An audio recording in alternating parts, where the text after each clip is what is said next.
A special announcement. A new patron giveaway for all new patrons in the month of January in the year of our Lord 2023. There will be a giveaway of a bailout bag, a mini bug out bag. If you've listened for a while to different episodes, you'll know I'm big on that concept. That next level up from your EDC. For all new patrons this month, a chance to win the Smith & Wesson M&P sling bag. It's designed to carry a gun and magazines. It's designed to carry a full-size fighting handgun. My wife's full-size M&P fits in there really nicely. 2 spare magazines. You could fit more, but it has specialized pouches for that. And I'm also giving away with it a really nice, good, what I think is a well-balanced fixed blade knife. It's an SOG Bushcraft. It's called the Bushcraft, but it will be a fine tactical fighting knife. It will be a fine Bushcraft knife. It's beefy enough that I would not feel bad putting it on a war belt or on a chest rig, and I wouldn't feel bad if I had to bone out an elk with it on the side of a mountain. It's a decent knife. And it's SOG, it's not some junk brand knife you find at a gas station. It's a good knife. The bag and the knife will be raffled off. All new patrons will have a chance to win. If you want to enter this, go to the Patreon page. There should be a link in the show notes. We'll put pictures up.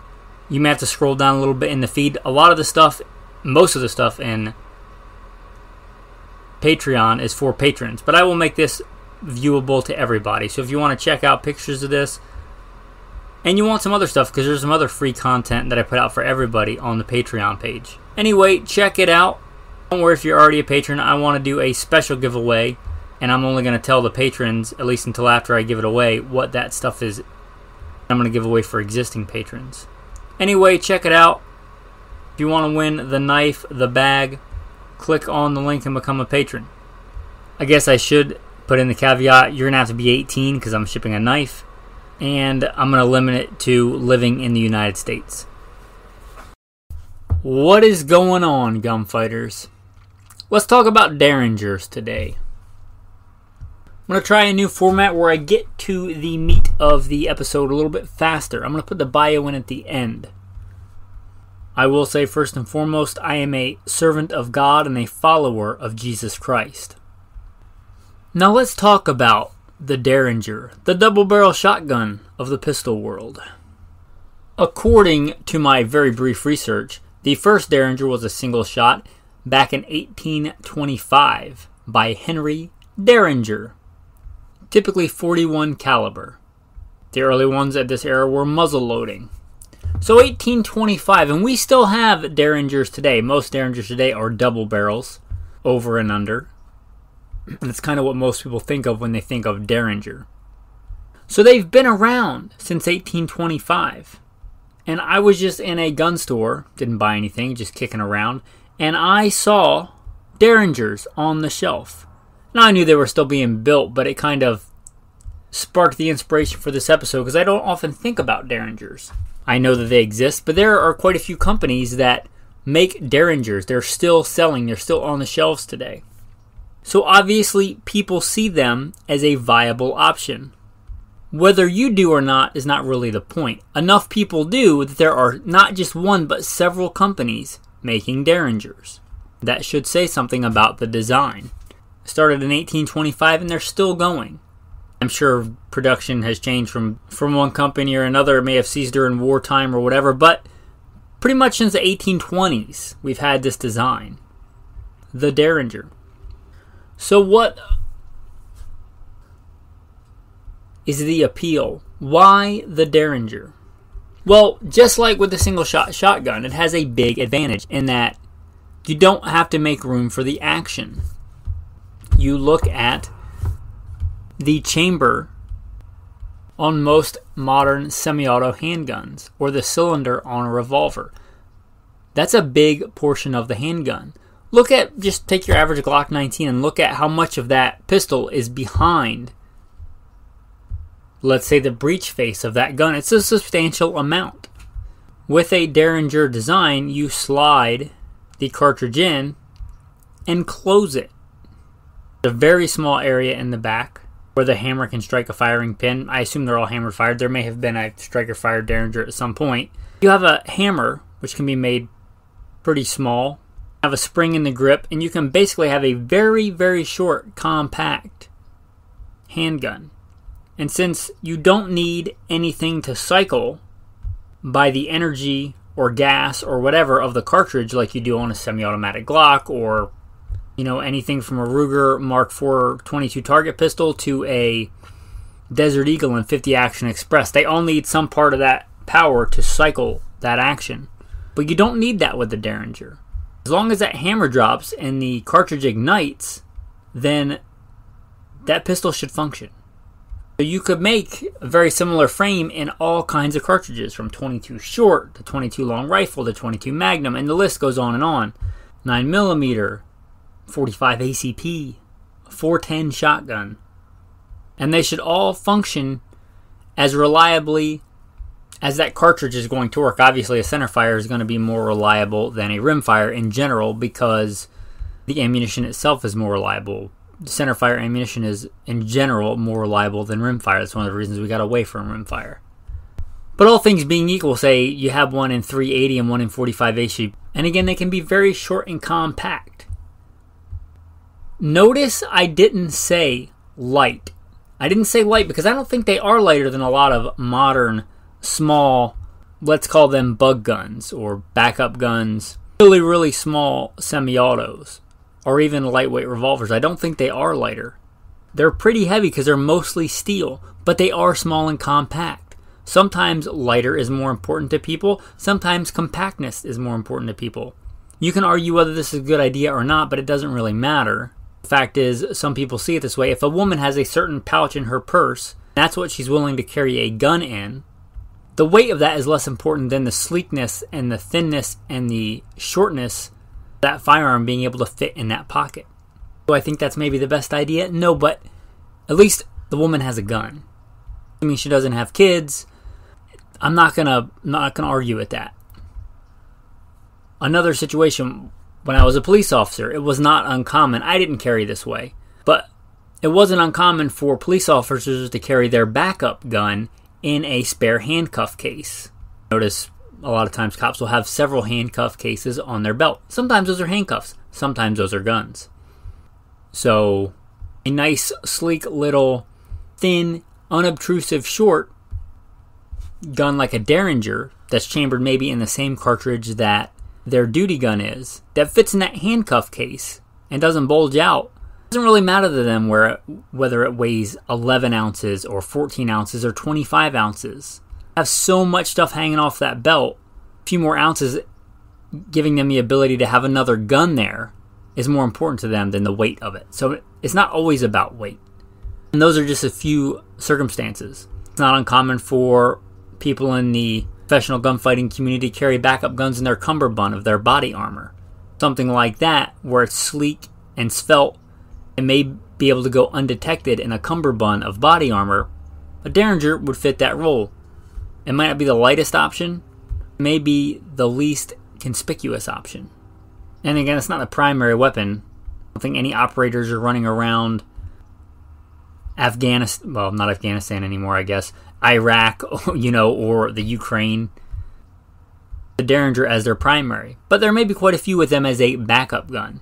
Cop is going to run in, show up to work with a Derringer as the primary. But as a backup gun, yeah, I mean, it's a thing.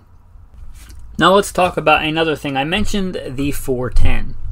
Now, I don't remember the study, but I've been around long enough to know that this is a thing. And the study, I believe by the U.S. military, I've seen in real-world practical experience to be true. There's a certain number, and this was, I believe, U.S. military infantrymen. It's their primary job, to fight the enemy. There was a certain percentage, and it may have been more than half. It was a big percentage. You got to go look up this study. I'm not going to spend a ton of time researching this. That's not really the point of the episode. There was a significant amount of U.S. soldiers that would not shoot an enemy soldier. Even if they were being invaded, overrun, whatever, they just weren't going to do it. They would have the rifle They would shoot it at the range, they would march around, but when it came time to drop the hammer, they just were not willing to do it. Now you could argue whether that percentage would be higher today because humanity is sensitized with video games, or whether it would be lower because men aren't as manly today as they were in the 40s or whenever the study was done. But it doesn't matter. The point is there is a certain percentage of the population, they're just resolved that they're not going to, or when the time comes, they're not going to drop the hammer. And there's probably some people that are honest enough with themselves to know that. So the primary reason they have a handgun is not for defense against people.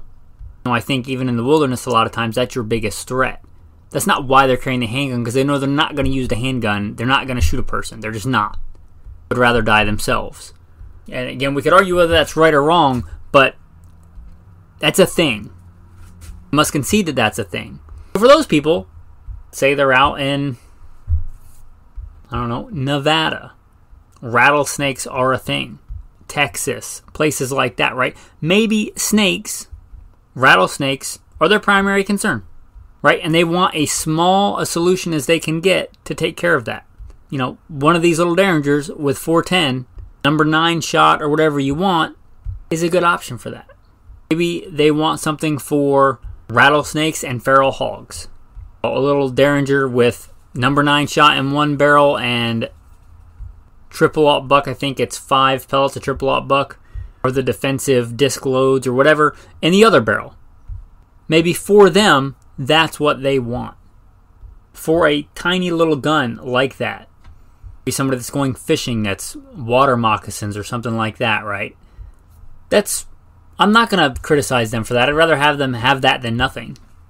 It's a better tool for that scenario if they're trying to take out a copperhead or a Western Diamondback than a Glock 19. It just is. And if they're not going to shoot a person, then that is what it is. So I think that's another viable option for the Derringer. Alright, so there's probably more companies that I'm going to talk about, but I'm aware of a few. If you're talking about like the Cadillac of the modern Derringers, and I'm not going to go into antique Derringers. Really, I might mention them in passing, but I'm not going to spend a big chunk discussing antique Derringers. But the Cadillac of the new Derringer, I think, is Bond Arms.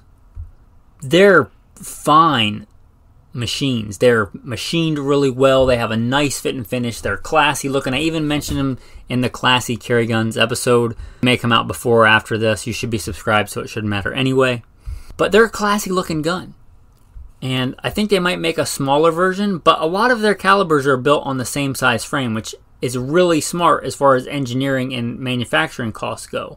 But it makes for a heavy gun in a lot of the calibers. If you want a good power to weight ratio, you're probably looking at the bigger end 45 ACP or 410 shotgun again, something like that. If you're looking at something like a 380, you're kind of getting at that point because you want a Derringer. For one of the reasons we may already specified, or you just like the look of a Derringer. You just want a backup gun. You like a Derringer. You like the classy, all-metal, classic kind of looking lines. They're a cool-looking gun, right? You get it in 9mm or 380. Look at the weight of one of those Bond Arms Derringers. I'm not picking on Bond Arms. Most of them are just metal-on-metal guns. In fact, I think Derringer is probably one of the finest ones made. Or rather, the Bond Arms Derringer is one of the finest ones made. But you look at the weight of that when you get 2 shots of, let's say, 380 versus a Smith & Wesson Bodyguard, right? Or a Ruger LCP, where you get many more times the amount of rounds in 380 ACP. And because you can make it out of polymer, a big chunk of it, it's a lighter gun. So I looked up 2 guns, a Beretta Pico, which is a very similar, very small, compact 380. Beretta Pico, 11.5 ounces. I look up a Bond Arms, and this is from a reference book I have because I'm not really well connected to the internet right now. But it says 22 long rifle to 45 long Colt, 19 to 20 ounces. Again, they use kind of the same frame. And that's not the extra long barreled version or anything. And again, it says 19 to 20 ounces. Another version they have, I guess, a little bit longer barrel, 23 ounces. The Snake Slayer, that's 21 to 23.5 ounces. Also, to put that in context, my one of my go-to super small ultralight carry guns is a Smith & Wesson 360 PD. That gives me 5 shots of 357 Magnum. It weighs 11 point something ounces, I forget, but 11 point something versus about 20 ounces or more. Almost double for the Derringer. And I get 2 shots of whatever caliber versus 5. But, again, you're not doing this for weight. It doesn't make sense on the weight. My J-frame, Scandium, is quite a bit fatter. So if that's a big consideration, again, I'm not putting that in a cummerbund on body armor. It would probably fit, but you're going to know exactly what's in that pouch, probably. Derringer, you put a piece of cardboard in front of it and put it in your cummerbund, and really doesn't look like anything else. It might look like a side plate. There's also another one, American Derringer. They have these listed in here. Those are a little bit sleeker. They likely don't make them in as big a calibers or different calibers, I don't know. But it lists one 32 mag and 38 special, 15.5 ounces. So not as light as a lot of the other options, but a little bit lighter. They also, American Derringer, makes a really cool model. I've seen it once years and years ago. It's a double shot, single trigger.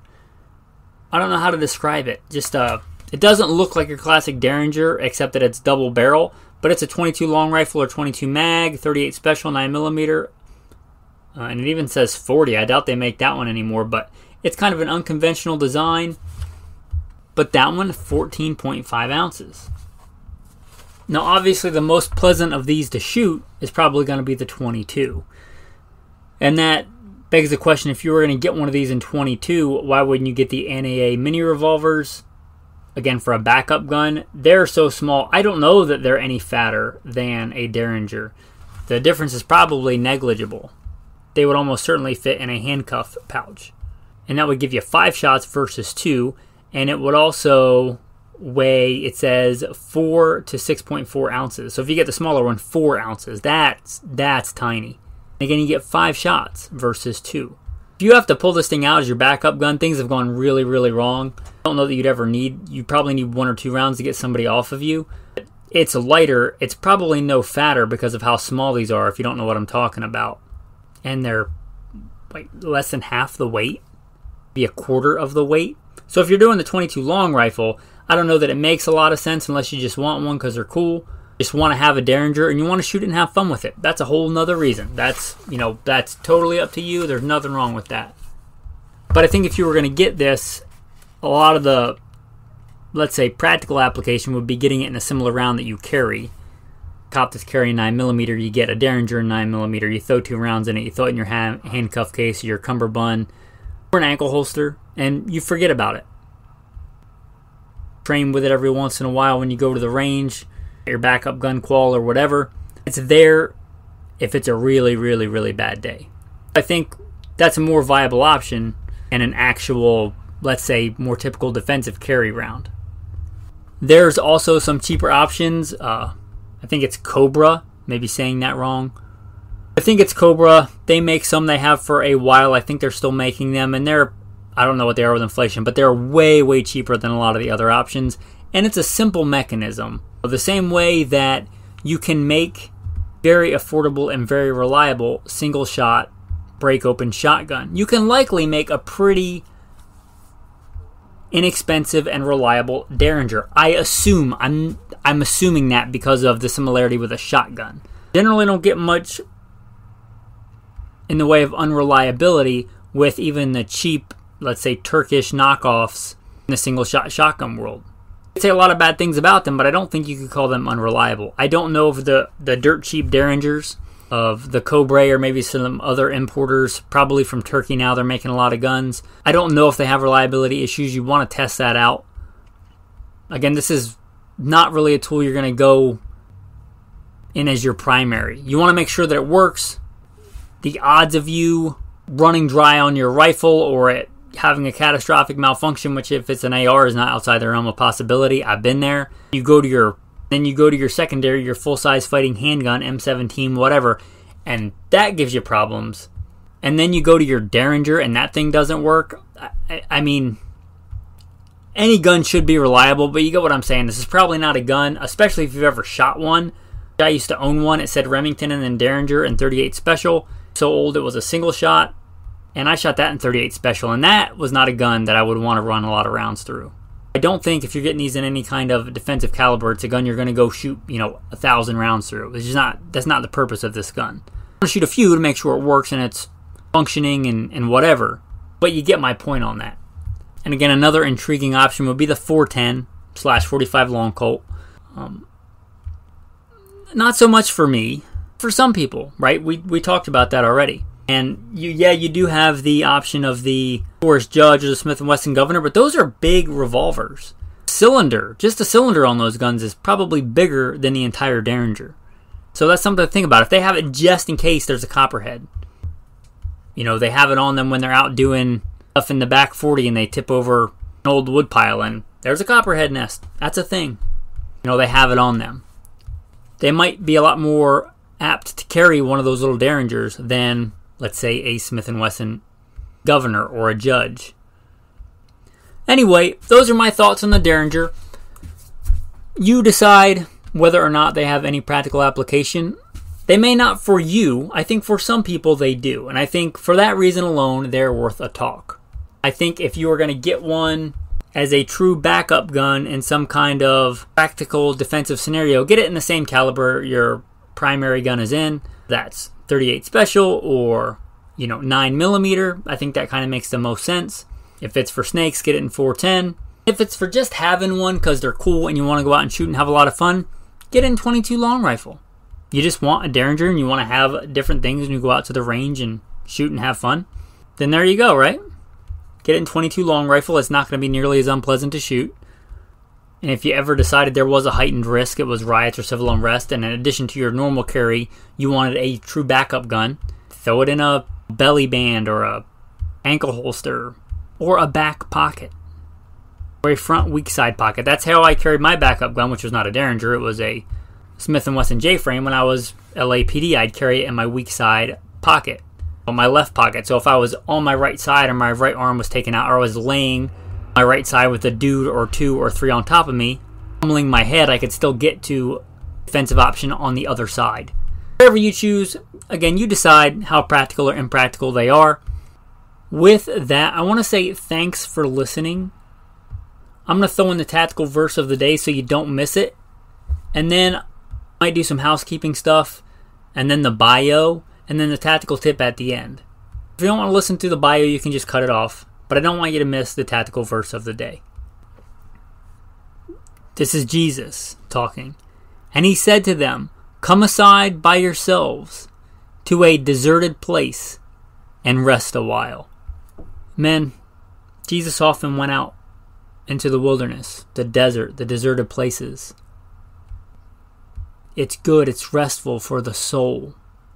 If you live in suburbia or you work in a city or whatever, I encourage you, even if it's just for a moment, try and get some time, some seclusion by yourself in a deserted place. It's restful for the soul. With that, men, I want to say thanks. Housekeeping. I have had a time trying to find a place to shoot here in Central Florida. If you want to support the podcast and you live in Central Florida and maybe you don't want to become a patron, I don't believe any of the patrons live in Central Florida. If you have just a small chunk of private land that's not in city limits, where I could do what I would call practical shooting, drawing from the holster. Apparently, and I don't want to say anything while I'm upset, as the Bible says, be angry and do not sin. I don't want to say anything foolish in my anger, but apparently you cannot just use public land here. Just use it like you can out west, foraging, walking, shooting, what have you. I thought that was going to be an option. Apparently that's not an option.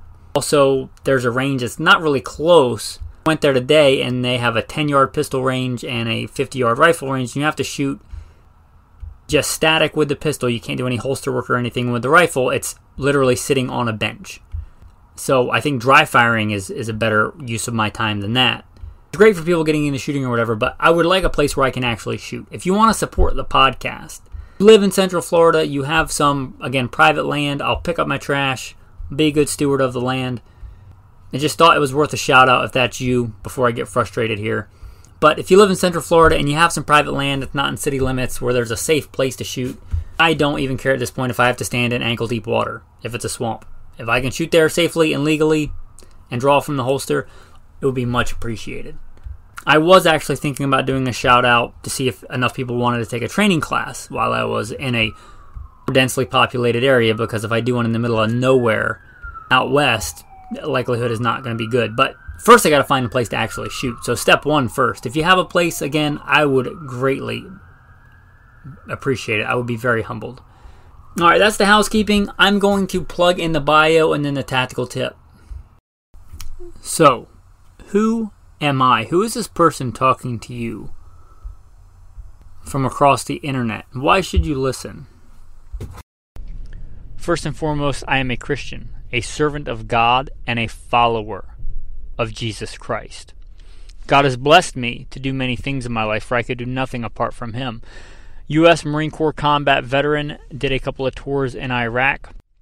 As an assaultman after my combat tours, I was an urban warfare instructor for the Marine Corps under Mojave Viper. Also served in the U.S. Army, both full-time and part-time National Guard.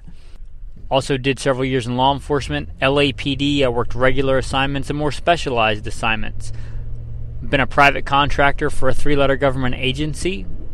That's all I'll say about that. Been blessed to be a state rifle and pistol champion and West Coast regional rifle champion. Won more shooting competitions with the talent that God's given me than I can actually remember. Was blessed to be the commander of a tactical team in a large metropolitan area. Our primary job, the reason we primarily existed, was to stop active shooters. I got the opportunity to head up and be the commander of that team. I grew up around guns, hunting and shooting and competing at a very early age. Been blessed to hunt all over this beautiful country, from whitetail on the East Coast to mule deer on the West Coast, and bear and elk and all manner of things. I've even been a professional big game hunter and guide. But again, most importantly, I'm a Christian. And I am your host, Michael Melito. Tactical tip of the day. It's winter. A lot of you probably will use those hand warmers. Basically just iron oxide. They turn moisture into heat. They take moisture out of the air and turn it into heat. This can also be beneficial for gun stuff, as in keeping it from rusting. One thing you can do with these, let's say they're good for 8 hours and you get rid of them after 4, you're done using them. Assuming you haven't sweated all over them or something, throw 1 or 2 in your range bag. Help keep the rust at bay. Throw 1 or 2 in a soft pistol or rifle case, or a hard rifle case for that matter. If something's going to rust in there, it's going to be that. That's what it's designed to do. That's how it works. It turns moisture in the air into rust and heats up. If there's not a lot of moisture, closed Pelican case or something, if there is any moisture in there, it will take it out. Probably like store-bought desiccants or whatever that are better, but if you're going to have them anyway and get rid of them, you might as well make them useful. That's a tactical tip of the day. With that, men, thanks for listening and have a blessed day.